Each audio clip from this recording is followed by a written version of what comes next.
Hi, you guys. Welcome to Audrey's Reading Area. Yeah, it's Audrey's Reading Area here. And I have another fun and exciting book that I'll be reading to you as soon as you smash, and I said smash, that subscribe button for me. All right. Jodie's First Dig. Jodie's First Dig. It's written by Levin, illustrated by Ksenia, Topaz. Yes, Jodie's First Dig. Jodie dreamed of being a famous archaeologist. She wanted to travel to far-off places, discover ancient lands, and uncover treasures hidden deep inside the earth, just like her dad.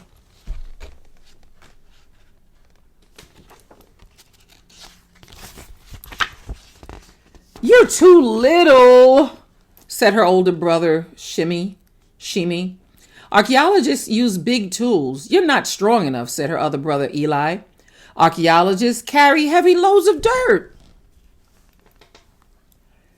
"Maybe when you're older," said her mother, who was busy packing the boys' bags. It was vacation, and they were going on a camping trip.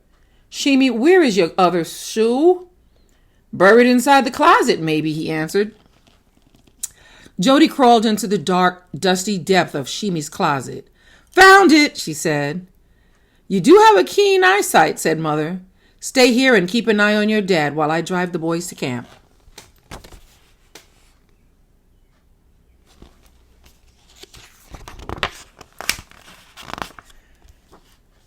Jodie found her father in his study with a pile of papers. "Daddy, can you take me to see the ruins at Pompeii?" "Those are in Italy." "That's far away. Why don't you read a book about them instead?" Jodie sighed. "How will I ever be a famous archaeologist if I never go on a dig? It's not enough to read about it. I want to feel the shovel in my hand, the sun on my head, and the..." "Spiders?" asked Dad. "Archaeologists aren't afraid of spiders," said Jodie. "Tell you what," said Dad. "I can't take you to Pompeii, but Professor Hoffer is digging at the site where Judah Maccabi fought against the Syrians. He wants to show me what they found. Let's go today."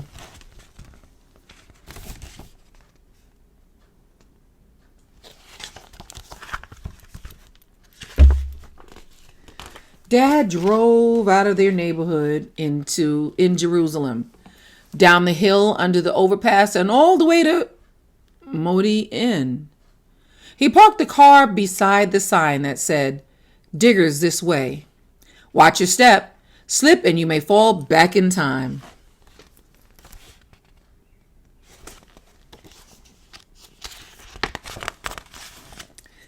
"Maybe I'll find Judah's sword or uncover a secret passage," Jodie said. She pointed to a group of people standing on a hill. "Look, Dad, they must be the diggers." Jodie and her dad climbed up the hill until they found Professor Hoffer, a tall man with big broad shoulders and a green floppy hat. He waved them over.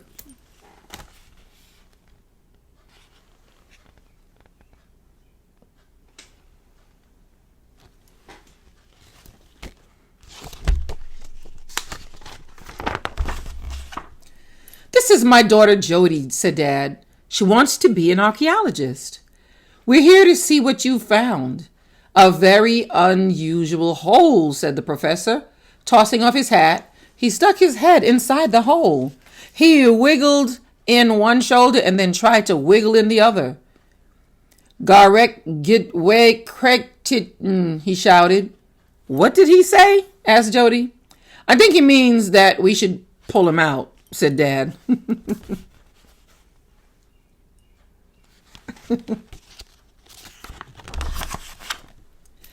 Once Professor Hoffer was right side up, he said, "It looks as if this might be very interesting, but I can't get in far enough to know for sure. The hole is very narrow and the light doesn't reach, but if we dig a bigger hole, it might cave in." While the professor and Jodie's dad thought about what to do next, Jodie wandered over to the volunteers.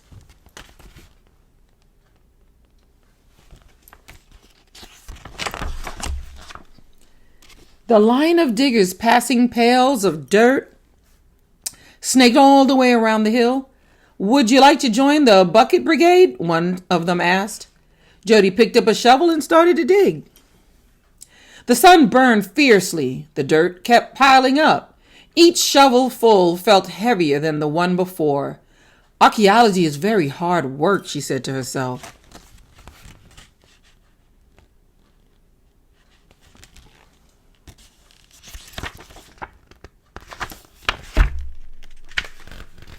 She stopped to take a break and walked back to her dad and Professor Hoffer.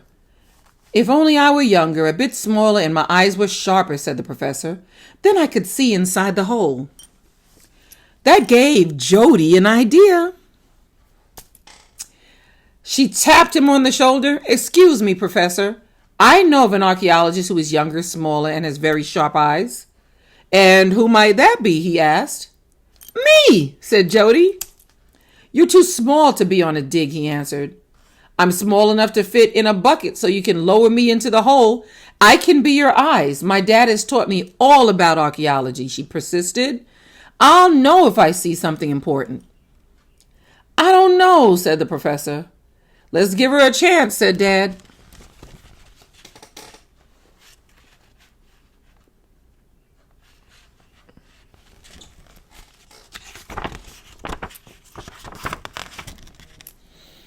Jodie climbed inside the bucket before they could change their minds.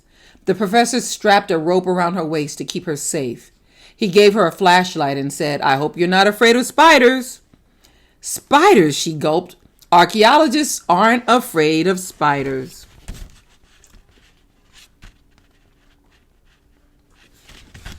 She got her little flashlight. Yes, this flashlight is on. See? She got her little flashlight and she went down in there. Jodie climbed inside the bucket, yes, before they could change their mind, and there she is. There she is. Slowly, they lowered her into the hole. As the bucket bumped and swayed, the air got damper and everything turned darker. Jodie's flashlight did little to light up the cave. I'm not afraid of the dark, Jodie reminded herself. The musty air made her sneeze. The sound echoed off the walls, and I'm not afraid of the bad smells and loud noises. Something brushed against her arm. She swept it away and swallowed her shriek. And I'm not afraid of spiders.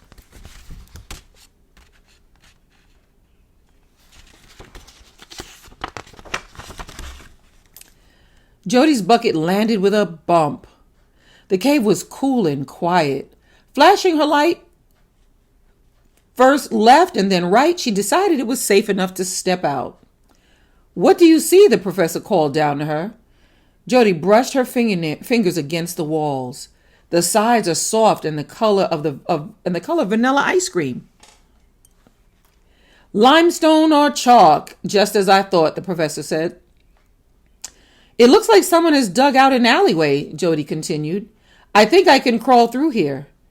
Not this time, said Dad. We're going to bring you back up.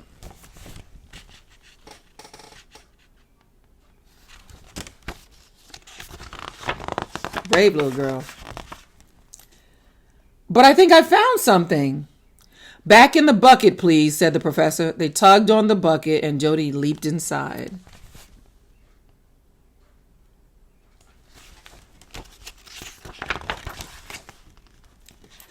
Tell us all you saw, said the professor, as they helped her out. It looked like a maze of underground passageways, she reported. So there must be another entrance further on, said the professor. Anything else? Jodie opened her tightly clenched fist. And this, she said, holding out her hand. We can't see what she has, said the students, gathering around.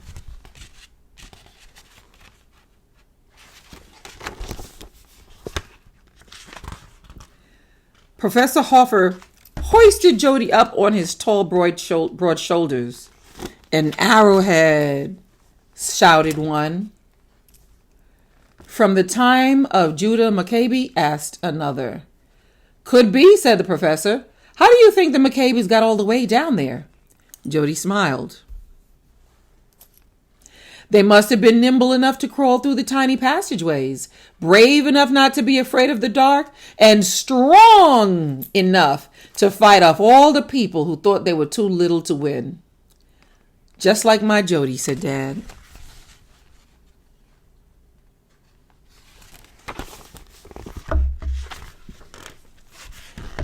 They said goodbye to Professor Hoffer, walked back down the hill, drove over the underpass, and all the way back to Jerusalem, where Mother was waiting for them. The end. Aw. Wow. Thank you guys for listening to me read this fun and exciting book, Jodie's First Dig. That was exciting to me. Wow. I hope you guys enjoyed again, once again, here at Audrey's Reading Area. Don't forget, smash that subscribe button. Tune in as I, every day, post more and more videos of me reading books to you. All right. Thank you guys so much for enjoying. See you soon.